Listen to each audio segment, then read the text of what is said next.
नमस्कार। Exam happy by Jharkhand channel में आपका स्वागत है। तो दोस्तों बताते चले, झारखंड में आकलन परीक्षा का आगाज हो चुका है। आपकी परीक्षा जो है 30 जुलाई को होने वाली है।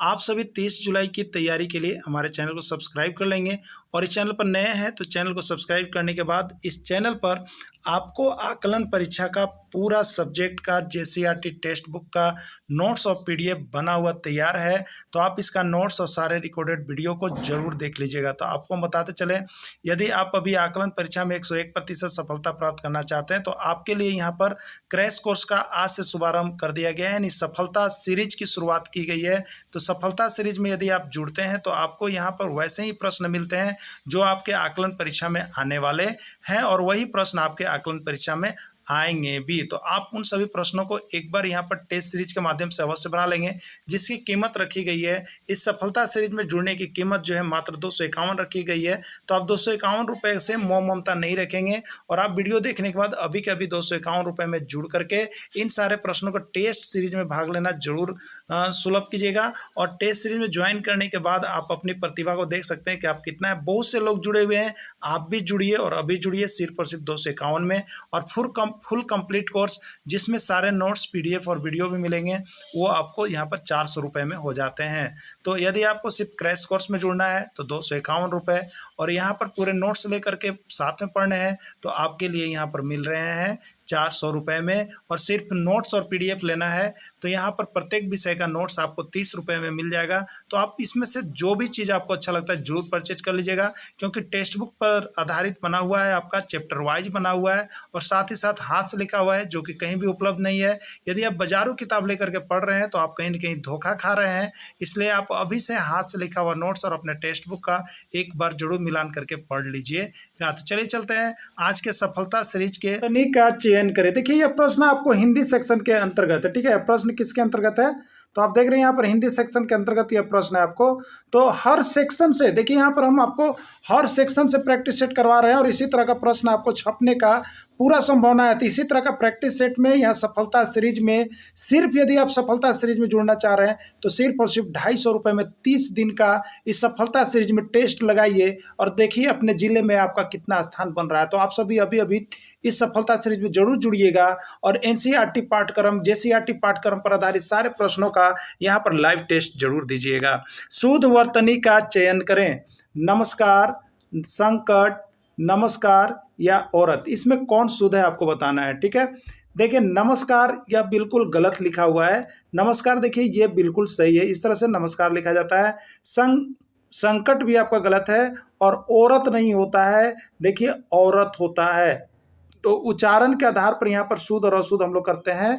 तो शुद्ध वर्तनी जो है इसमें सी है, राइट आंसर इसका सी हो जाएगा। इस वर्तनी से एक न एक प्रश्न आपके एग्जाम में पक्के छपने वाले हैं, तो आप सभी जरूर देख लीजिएगा। ठीक है, अगला देखिएगा, महाशय का सही संधि विच्छेद है। संधि विच्छेद तो पक्का एग्जाम में आपका आ ही रहा है, तो आप सभी जरूर एक बार संधि विच्छेद को भी देख लीजिएगा। और इस तरह का अगर संधि विच्छेद का पूरा बहुत से राज्यों में जो भी संधि विच्छेद अब तक आया है उसका नोट्स यदि आप नहीं परचेज किए हैं तो आपको यहाँ पर बना बनाया हुआ सारा जेसीईआरटी टेक्स्ट बुक पाठ्यक्रम पर आधारित सारा नोट्स यहाँ पर तैयार है। आप यहाँ से नोट्स एक बार परचेज करके पढ़ लीजिएगा ना, तो आपको एग्जाम में कोई भी रोक ही नहीं सकता। इस तरह का नोट्स बना हुआ है, तो आप सभी जरूर नोट्स यहाँ से परचेज करेंगे। एग्जाम में जाने से पहले तक नोट्स एक बार आपको देखना है तो देखना है, नहीं तो टेक्स्ट बुक का नोट्स बहुत ही आपको नुकसान में डाल सकता है। तो आप जेसीईआरटी पाठ्यक्रम का नोट्स यहाँ पर हाथ से लिखा हुआ अवेलेबल है, आप सभी जरूर ले लेंगे। महाशय का सही संधि विच्छेद है मही जोड़ आशय, मह जोड़ आशय, महा जोड़ आशय या कोई नहीं। ठीक है, तो महाशय का सही संधि विच्छेद हो जाएगा महा जोड़ आशय। यह बहुत बार एग्जाम में पूछ दिया गया है आपका कि महाशय का सही संधि विच्छेद क्या होगा। अगला है, सूर्य किस प्रकार का शब्द है आपको बताना है। यह सूर्य जो है किस प्रकार का शब्द है, तत्सम, तद्भव, देशज या विदेशज, सूर्य किस प्रकार का शब्द है। तो देखिए सूर्य जो है यह संस्कृत शब्द है, यह संस्कृत शब्द है और इसी को हिंदी में हम लोग लिखते हैं सूरज। क्या लिखते हैं, सूरज लिखते हैं ना। तो संस्कृत वाले शब्द जो होते हैं वो तत्सम शब्द कहलाते हैं, इसलिए सूर्य जो है वो आपका तत्सम शब्द के अंतर्गत चला जाएगा। तत्सम, तद्भव, देशज, विशेषज यदि आप नहीं देखे हैं तो हिंदी के अंतर्गत पूरा नोट्स बना हुआ है। एक बार देखने के बाद दोबारा आप भुलाइएगा नहीं, इसलिए यहाँ से नोट्स जरूर परचेज कीजिए। अभिनय में कौन सा उपसर्ग है आपको बताना। देखिए, उपसर्ग और प्रत्यय बताने का बहुत अच्छा तरीका हम उसे बताए हुए हैं, जो नोट्स है यहाँ भी आपको बता देते हैं कि अगर उपसर्ग और प्रत्यय बताना है तो अभिनय है, इसको तोड़िए, संधि विच्छेद कर दीजिएगा तो आएगा आपका अभिजोड़ नय। ठीक है, ये प्लस के पहले है तो जो पहले लगता है उसको उपसर्ग, और ये प्लस के बाद है जो बाद लगता है ओकरा कहते हैं प्रत्यय। तो अभिनय में जो है अभि उपसर्ग है। कौन सा उपसर्ग है? अभी उपसर्ग है। एकदम लेकर के पढ़ लीजिए मेरे प्यारे से बंधु, बहुत कम समय है और कम समय में अधिक मार्क्स लाना चाह रहे हैं तो यही आपके पास एक विकल्प बचा है और सब विकल्प आपको बंद हो गया है। चलिए सीडीपी के अंतर्गत हम लोग आ गए हैं, पूरा सेक्शन बाय सेक्शन हम क्लास दिए हैं। बालक के कितने वर्ष तक की आयु को बाल्यावस्था कहा जाता है? देखिए, ये जो अवस्था है ना, एक प्रश्न आपका छप रहा है एग्जाम में तो छप रहा है, एकदम संकोच मत रखिएगा, इसलिए सब देख लीजिएगा। तो देखिए, शुरू बार होता है शैशवावस्था, जिसको हम लोग 0 से 5 वर्ष या 0 से 6 वर्ष किसी किसी किताब मिलेगा। फिर होता है बाल्यावस्था 6 से 12 वर्ष, शैशवावस्था, बाल्यावस्था, किशोरावस्था होता है, इसको हम लेते हैं 12 से 18 वर्ष, और बाकी वृद्धावस्था होता है। तो आपसे पूछा गया बाल्यावस्था, तो यह 6 से 12 हो सकता है या 5 से कहीं कहीं पर मिलते हैं। तो देखिए ऑप्शन क्या मिल रहा है आपको, 1 से 5, 6 से 12, 12 से 18 या 18 से, तो 6 से 12 मिल रहा है, तो 6 से 12 ही इसका राइट आंसर हो जाएगा। इसका पूरा पीडीएफ बना हुआ है सीडीपी का, जो कि आप एक बार लेकर के एग्जाम जाने से पहले तो जरूर देख लीजिएगा मेरे प्यारे से बंधु। यदि नहीं देख रहे तो कहीं ना कहीं धोखा हो रहा है। किस अवस्था में बच्चा अपने समूह का सक्रिय सदस्य हो जाता है? शैशवावस्था में, बाल्यावस्था में, किशोरावस्था में, या कोई नहीं? तो देखिए, बच्चा जो है अपने समवयस्क समूह का एक सदस्य बन जाता है, वह होता है किशोरावस्था, यानी जिसको हम लोग 12 से 18 वर्ष बोलते हैं। तो किशोरावस्था होता है जिसमें बच्चा अपने जो है अपने समूह का एक सक्रिय सदस्य बन जाता है या उसे घुलना मिलना पसंद करता है। बच्चों के विकास को प्रभावित करता है। बच्चों के विकास को कौन प्रभावित करता है? जन्म, वंशानुक्रम, वातावरण या सभी? देखिए, बच्चा का विकास जो होता है उसके लिए जन्म भी उतना ही प्रभावी है कि किस तरह का जन्म हुआ है। वंशानुक्रम, वंश पर भी बहुत असर पड़ते हैं, हेरिटेशन वंशानुक्रम पर, और एक इन्वायरमेंट होता है वातावरण। तो ये तीनों चीज़ों बच्चों के विकास को बहुत ज़्यादा प्रभावित करता है, यानी राइट आंसर इसका हो जाएगा यह सभी। गर्भ में सर्वप्रथम निर्माण होता है, 1001 बार प्रश्न पूछ दिया गया है, तो आप सभी जरूर देख लीजिएगा। गर्भ में सर्वप्रथम निर्माण होता है पैर, सिर, धड़ या कोई नहीं? तो गर्भ में सर्वप्रथम निर्माण जो होता है वो सिर का होता है, उसके बाद धड़ और फिर पैर का निर्माण होने लगता है। तीसरा से सबसे पहले सिर का यहाँ पर निर्माण होता है। चलिए, तार्किक क्षमता रीजनिंग के अंतर्गत आप आ जाएंगे। यहाँ पर दिया हुआ है कार ड्राइवर, कार का संबंध ड्राइवर से है, तो हवाई जहाज का संबंध किस चीज से होगा? कैप्टन से, एयर होस्टेस से, पायलट से या कंडक्टर से? ठीक है, तो कार को कौन चलाता है हमें बता दीजिए। ड्राइवर चलाता है, संबंध बता रहा है। तो अब यहाँ पर बताना हो कि हवाई जहाज को कौन चलाता है, उसको क्या कहते हैं? तो हवाई जहाज को पायलट चलाता है। इसी तरह से सिर्फ संबंध ढूंढना रहता है तार्किक क्षमता रीजनिंग में। रीजनिंग बहुत ही अच्छा सेक्शन है जिसमें आप बहुत ही अच्छे मार्क्स ला सकते हैं, बस सिर्फ और तैयारी है जुड़ने की। और यहाँ पर रीजनिंग का तो इस कदर आपको नोट्स बना दिया गया है कि आपको वहाँ से भिड़ना ही भिड़ना है। तो रीजनिंग का भी नोट्स परचेज कर लीजिएगा, जरूर एक बार देख लीजिएगा, और ऐसे फुल कंप्लीट कोर्स आप कर लीजिएगा तो 100% यहाँ से रिजल्ट आपका आ रहा है। देखिए, स्टार को रेड्स लिखा जाता है। स्टार को क्या लिखा जा रहा है? देखिए, रेड्स लिखा जा रहा है। तो वार्ड को क्या लिखा जाएगा? वार्ड को जेएसएससी में बार बार पूछ रहा था ये, ठीक है। वार्ड को क्या लिखा जाए? देखिए, उल्टा चला है, स्टार है ना, तो रेड्स यानी आर हुआ, फिर ए हुआ, फिर टी हुआ, फिर एस हुआ, ठीक है। तो वार्ड्स को क्या लिखेंगे? तो वार्ड्स को हम क्या लिखेंगे? तो जस्ट उल्टा लिखना है। ये बाएं से इधर लिखा हुआ है तो इसमें देखिएगा ये जो बायां है वो दायां बन गया है ना, इधर से चल रहा है, आर फिर ए फिर टी फिर एस। तो आप इसी तरह लीजिएगा, तो पहले हो जाएगा डी, फिर क्या हो जाएगा आर, फिर क्या हो जाएगा ए, और फिर क्या हो जाएगा डब्लू, यानी डी आर ए डब्लू। ये किस में है? सी में है, यही इसका राइट आंसर हो जाएगा। चलिए अगला देखिएगा, यहाँ पर 4, 16, 5 और क्या होगा?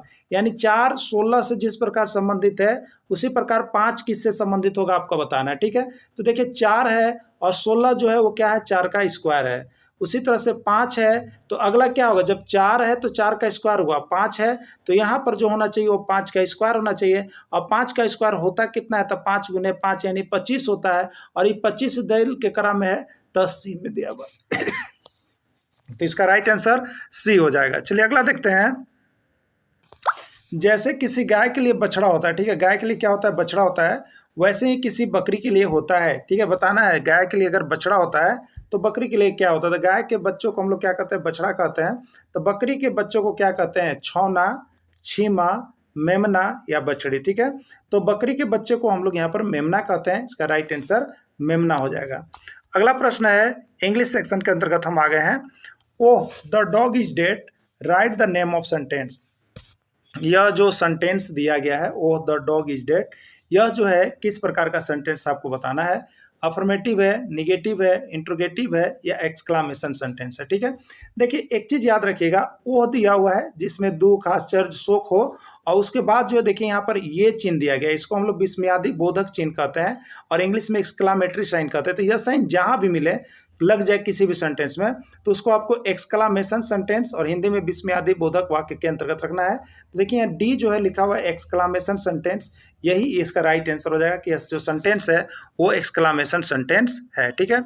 अगला है, write the plural forms of baby. Baby का प्लूरल फॉर्म क्या होता है? देखिए आप लोग सिंगुलर और प्लूरल फॉर्म जरूर देख लीजिएगा, यहाँ से एक प्रश्न आपका रहेगा। तो write the plural forms of baby, BABY, baby का प्लूरल फॉर्म क्या होगा, ठीक है। तो देखिए बेबी हुआ ना, बेबी, इसका प्लूरल जब बनाते हैं तो वाई को हटाते हैं और वाई की जगह पर लगाते हैं IES, ठीक है। वाई को हटाते हैं और वाई की जगह पर लगाते हैं IES। तो बेबी में IES जोड़ेंगे तो यह बन जाता है, देखिए इसका प्लूरल फॉर्म बन जाता है आपका बेबीज। क्या बन जाता है? BABIES, बेबीज, ठीक है। बेबीज किस में है? सी में है, यही इसका राइट आंसर हो जाएगा। अगला है, write the opposite word of profit. Profit का अपोजिट वर्ड क्या होगा? विलोम शब्द क्या होगा आपको बताना है, ठीक है। तो देखिएगा यहाँ पर राइट का जो ये प्रॉफिट है उसका क्या होगा? लॉक होगा, लोअर होगा, लोअर्स होगा या लॉस होगा। तो opposite word of profit, profit का मतलब होता है क्या है? लाभ। तो उसका होता है हिंदी में हानि, और हानि को कहते हैं हम लोग देखिए लॉस। तो प्रॉफिट का अपोजिट वर्ड यानी विपरीत शब्द जो है वो आपका लॉस हो जाएगा। Which type of noun old, old जो है वह किस प्रकार का नाउन है आपको बताना है। तो नाउन का पूरी सिलेबस हिंदी इंग्लिश सब में दे दिया गया है, आपको बता भी दिया गया है। प्रॉपर नाउन है, कॉमन नाउन है, अब्स्ट्रैक्ट नाउन है या यहाँ पर मटेरियल नाउन है, ठीक है। तो ओल्ड, देखिए अगर किसी भी नाउन का गुण बताया जा रहा है, नाउन में उस वर्ड से किसी का भी गुण बताया जा रहा है, दोष बताया जा रहा है, अवस्था बताया जा रहा है जिसको सिर्फ अनुभव किया जा सकता है, बताया नहीं जा सकता है, तो ये जो कर रहा है, अगर आप only for feeling of the sentence this words it's non is abstract noun. उसको हम लोग क्या नाम से जानते हैं? अब्स्ट्रैक्ट नाउन के नाम से जानते हैं। भाववाचक संज्ञा कहते हैं, जैसे बुढ़ापा है, जवानी है, उम्र है, ये सभी भाववाचक संज्ञा, उसी को अब्स्ट्रैक्ट नाउन। तो यहाँ पर सामाजिक विज्ञान के शिक्षक के लिए यहाँ पर नीचे दिया हुआ है, सामाजिक विज्ञान के शिक्षक के लिए नीचे दिया हुआ है। OPD का फुल फॉर्म होता है आउट पेशेंशियल डिपार्टमेंट। क्या होगा? आउट पेशेंशियल डिपार्टमेंट, आउट पारा डिपार्टमेंट, आउल पेट्रोल डीजल और आउट पेशेंट डिपार्टमेंट, ठीक है। तो इसका होता है आउट पेशेंट डिपार्टमेंट OPD, यानी बाह्य रोग विभाग होता है, जिसमें आप किसी भी अस्पताल में भर्ती होने से पहले वहाँ पर्ची कटाने आपको OPD में जाना पड़ता है, ठीक है। तो ये आउट पेशेंट डिपार्टमेंट होता है। MLA का फुल फॉर्म होता है member of Lok assembly, member of legislative assembly, member of local award या कोई नहीं, ठीक है। तो MLA का फुल फॉर्म देखिए होता है मेंबर ऑफ लेजिस्लेटिव असेंबली। क्या होता है? मेंबर ऑफ लेजिस्लेटिव असेंबली होता है, ठीक है। चलिए अगला देखिएगा, राज्य का प्रमुख होता है, राज्य का संवैधानिक प्रमुख भी पूछा जाता है या कभी कभी राज्य का प्रमुख भी पूछा जाता है कि राज्य का प्रमुख कौन होता है। तो राज्य का प्रमुख देखिए होता है राज्यपालवासी, प्रधानमंत्री, राष्ट्रपति या राज्यपाल। तो राज्य का प्रमुख जो है वो आपका राज्यपाल होता है। 1001 बार प्रश्न पूछा गया है। भारत में कितने वर्ष के बाद जनगणना का प्रावधान है? भारत में कितने वर्ष के बाद जनगणना का प्रावधान है? प्रत्येक 5 वर्ष, प्रत्येक 8 वर्ष, प्रत्येक 10 वर्ष या कोई नहीं। तो भारत में जो जनगणना होती है उसका जो प्रावधान किया गया है वह है प्रत्येक 10 वर्ष के बाद, यानी प्रत्येक 10 वर्ष पर भारत में जनगणना का प्रावधान किया गया है। अगला प्रश्न है, अंतर्राष्ट्रीय महिला दिवस मनाया जाता है, आपको बता देते हैं। यह अंतर्राष्ट्रीय महिला दिवस ऐसा प्रश्न है जो 1001 बार पूछा गया है और हो सके तो आपके एग्जाम में देखिए पक्के छपने वाले हैं, आप सभी देख लीजिएगा। और ये जो आपको प्रैक्टिस सेट दिया जा रहा है वो आपको यहाँ पर JCERT टेक्स्ट बुक पाठ्यक्रम में जितने भी प्रश्न बने हैं उसी के आधार पर दिया जा रहा है, जो कि जैक मॉडल पर आधारित है। तो यहाँ से नोट्स परचेज करके आपको एक बार पढ़ना बहुत ही अति आवश्यक है। आप जरूर पढ़ लेंगे क्योंकि यह सभी प्रश्न आपके एग्जाम में छपने वाले ही हैं। अंतर्राष्ट्रीय महिला दिवस मनाया जाता है 7 मार्च, 8 मार्च, या 9 मार्च, ठीक है। तो अंतर्राष्ट्रीय महिला दिवस मनाया जाता है आपको 8 मार्च को अंतर्राष्ट्रीय महिला दिवस मनाया जाता है। अगला है पंचायती राज व्यवस्था शासन का कौन सा स्तर है। आपके यहाँ जो पंचायती राज व्यवस्था या कहीं भी पंचायती राज व्यवस्था चलती है उसमें शासन का कितने स्तर है, कौन सा स्तरीय शासन व्यवस्था है वहाँ पर, द्विस्तरीय, त्रिस्तरीय, 4 स्तरीय या 5 स्तरीय, ठीक है। तो पंचायती राज व्यवस्था जो है किसी भी राज्य में वो त्रिस्तरीय है, इसलिए यह प्रश्न त्रिस्तरीय होगा। यह आपका जेटेट में भी पूछा गया था और बाकी अन्य राज्यों में भी जो परीक्षा हुई है सभी में यह प्रश्न आया हुआ है। अगला है ऋग्वेद में किस नदी का बार बार उल्लेख है, गंगा नदी, सिंधु नदी, यमुना नदी या कोई नहीं। तो देखिए प्रश्न बार बार पूछा जाता है कि ऋग्वेद में किस नदी का एक बार उल्लेख है, किस नदी का बार बार उल्लेख है और किस नदी का 3 बार उल्लेख है। तो आप यहाँ पर याद रखिएगा कि ऋग्वेद में जो है सिंधु नदी का बार बार उल्लेख किया गया है। अगला प्रश्न है सत्यमेव जयते कहाँ से लिया गया है, उपनिषद से, मुंडकोपनिषद से, कठोपनिषद से या कोई नहीं। तो देखिए यह प्रश्न जो है आपको कितना इंपॉर्टेंट है यह कहना बहुत ही मुश्किल है, लेकिन आप जो भी एग्जाम में जाइएगा ना, जहां भी जाइएगा तो प्रश्न आपको पीछा छोड़ने वाला नहीं है। तो ये आपको पीछा नहीं छोड़ेगा, इसलिए इसका आप अभी पीछा कर लीजिएगा, आपको पीछे लगेगा नहीं। तो इसका राइट आंसर है मुंडकोपनिषद, यहाँ से लिया गया है। तो मेरे प्यारे से जय बंधु, यदि आप कहीं भी अब तक कोचिंग ज्वाइन नहीं किए या किए भी हैं तो आप ये JCET पाठ्यक्रम का बना हुआ जो नोट्स है उसको आप यहाँ से परचेज करके पढ़ना कभी नहीं भूलेंगे। एग्जाम जाने से पहले भी एक बार आप जरूर देख लेंगे और नोट्स जरूर पढ़ लेंगे। वीडियो के अंत तक जुड़े रहें, इसके लिए आप सभी को बहुत बहुत धन्यवाद।